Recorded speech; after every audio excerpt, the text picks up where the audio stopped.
All right, the race for LA County Sheriff is getting tighter. A new poll shows Sheriff Alex Villanueva's opponent has a slight edge on him now. Yeah, that poll by UC Berkeley and the LA Times shows retired Long Beach Police Chief Robert Luna has an early lead on the current sheriff. In the June primary, Luna finished just a few percentage points behind Villanueva.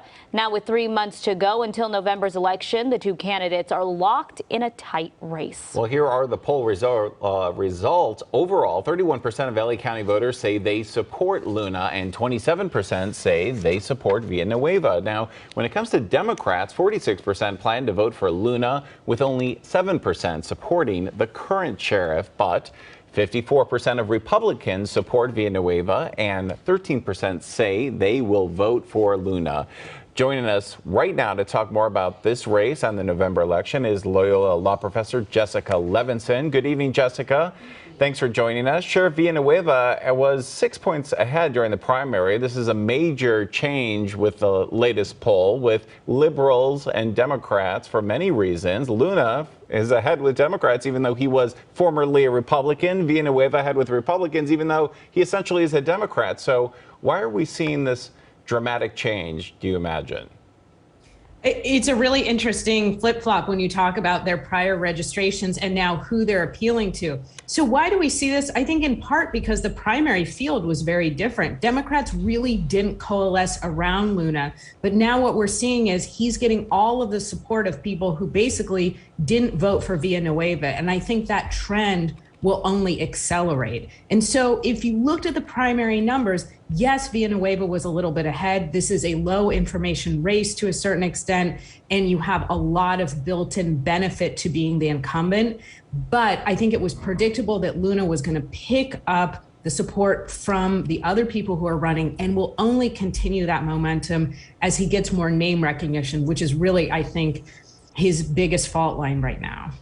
Now, Jessica, as we said, this poll put on by UC Berkeley and the LA Times, but how accurate is any polling these days? And do you think that this is just an indicator or a strong predictor of the upcoming election?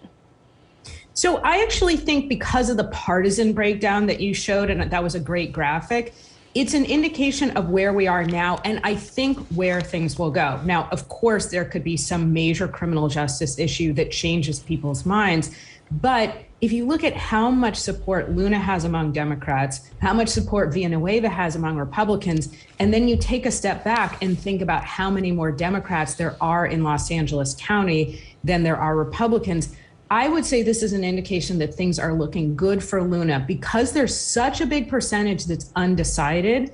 As I mentioned, his big hurdle here is going to be introducing himself to the voting public before Villanueva tries to introduce Luna to the voting public. You know, it's interesting, Jessica, because the wind really does appear to be at Luna's back because his numbers are just increasing, where Villanueva, essentially since the primary, has been stagnant, really not much movement. Do you think this is just going to continue, this trend, all the way up into the election?